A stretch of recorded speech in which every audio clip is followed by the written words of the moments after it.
রাজনৈতিক উচ্চাভিলাষ না থাকায় অনেকটাই কাটছাঁট করে নতুন অর্থবছরের জন্য এডিপি ঘোষণা করেছে অন্তর্বর্তী সরকার। অযথা প্রকল্প ব্যয় না বাড়িয়ে অর্থ সাশ্রয়ের মাধ্যমে মানুষকে স্বস্তিতে রেখে অর্থবছর শেষ করতে অন্তর্বর্তী সরকারের এমন কৌশল। ছোট আকারের এডিপির প্রশংসা করলেও অর্থনৈতিক বিশ্লেষকরা মনে করেন এতে চ্যালেঞ্জ থাকবে বিনিয়োগ ও মানুষের আকাঙ্ক্ষা পূরণের। রিপোর্ট রিশান নাসরুল্লাহর।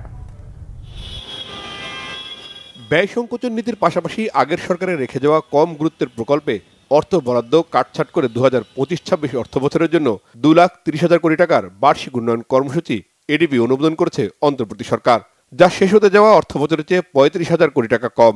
দেশের উন্নয়ন এবং অর্থনীতির গতি ধরে রাখতে 154টি প্রকল্প নেওয়া হয়েছে ঘোষিত এডিপিতে।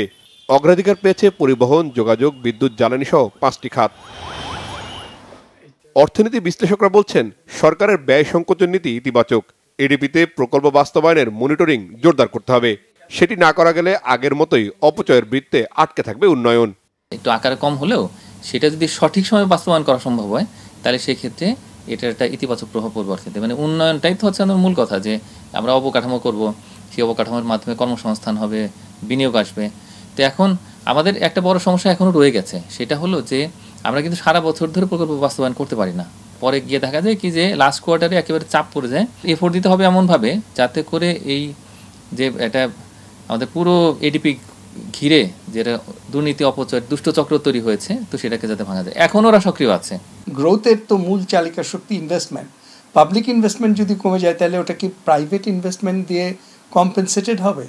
সেটা হবে না। এই কারণে যে ব্যাঙ্কগুলো থেকে লোন নিচ্ছে, এই ছোট পাবলিক ইনভেস্টমেন্ট করতে গিয়েই গভর্নমেন্ট হিমশিম খেয়ে যাচ্ছে। এই ছোট এডিপির টাকাই তারা ফিনান্স করতে পারছে না।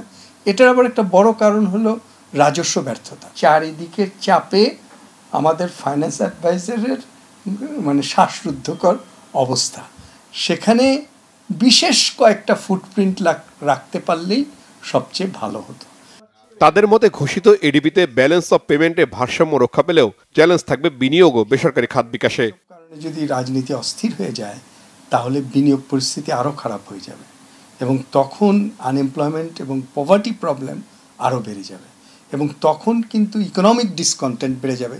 খালি মুদ্রাস্ফীতি এবং মুদ্রাস্ফীতিও আর আটকে রাখা যাবে না। এই গভর্নমেন্টের থিংকটা হলো টাইম হোরাইজন 1 বছর, মানে 1 বছরের দিগন্তের মধ্যে আমি দেখছি। তাতে আমার প্রধান কাজ হলো জিনিসপত্রের দাম কিছুতেই যাতে না বাড়ে। আর প্রবৃদ্ধি বা বেকারত্ব এটা তো সহজে মানুষ চোখে পড়বে না, টেরও পাবে না। সুতরাং আমি দেখাবো যে আমার জিনিসপত্রের দাম ঠিক আছে, কিন্তু এটা খুব মানে সংকীর্ণ স্বার্থভিত্তিক একটা উদ্যোগ হলো। এডিপির আকার ছোট হওয়ার কারণে সেই ক্ষেত্রে কিন্তু এই যে সরকারি বেসরকারি বিনিয়োগের মধ্যে একটা সম্পর্ক থাকে, মানে সরকারি বিনিয়োগ যখন হয় তখন বেসরকারি বিনিয়োগের সেদিকে যায়। তো এখন আমাদের দেশি বিদেশি বিনিয়োগ, বিশেষ করে প্রাইভেট ইনভেস্টমেন্ট, সেটা কিন্তু অনেকটাই হতাশাজনক। এখন গ্যাস পাচ্ছে না, শিল্প কারখানাগুলো থেকে বন্ধ হয়ে যাচ্ছে, নতুন কারখানা কিন্তু কম প্রতিষ্ঠিত হচ্ছে, তো অনেক শ্রমিক বেকার হচ্ছে এবং একই সঙ্গে যে লোকাল ইন্ডাস্ট্রিয়াল বেস সেটা কিন্তু দুর্বল হয়ে যাচ্ছে, আর বিদেশিরাও আসছে না সেভাবে। এই যে চিন্তাগুলো মানে সেগুলোই কিন্তু আমাদের জন্য একটা বড় রকমের দুশ্চিন্তার বিষয়। প্রস্তাবিত এডিপিতে সরকারের নিজস্ব অর্থায়ন ধরা হয়েছে 1,44,000 কোটি টাকা। অন্যদিকে চলতি অর্থবছরের তুলনায় বৈদেশিক সাহায্যের পরিমাণ 14,000 কোটি টাকা কমিয়ে 86,000 কোটি টাকা নির্ধারণ করা হয়েছে। রিশান নাসরুল্লাহ, বাংলাভিশন, ঢাকা।